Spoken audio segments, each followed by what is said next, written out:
sai ki adana farin cikin ganin ki ya mamaye ko'ina. Labari na zuciyata gunki na zo hazan karanta, kuma ta bi cikin jini da hanta. Shi ne nan zo na bayyana miki yake sarauniya.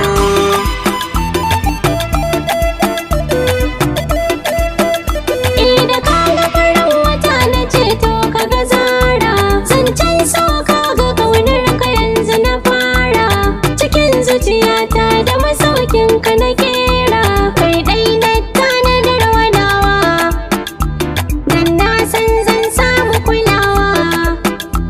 A ciki zan saka in rufewa, ni ma sai ka sani kar kai mini wariya.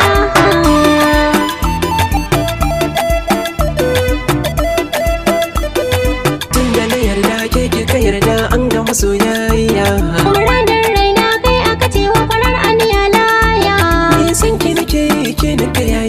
Cikin zuciya duk sanda na kalle cikin idon ka sai na ji kunya.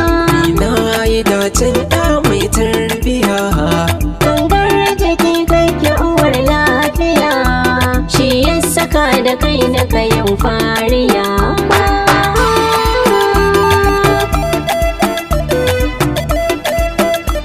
yau ga hadarin so gashi ruwan sai ya yi mana duka.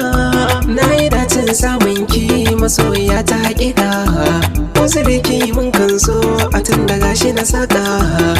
Abunki abar fahari na aiko da wasiƙa, daban kake ko a samari farin ciki sunanka. Ganin mutane masoya da sun yi mana barka, zan jure gwagwarmaya akan kidan na shirya.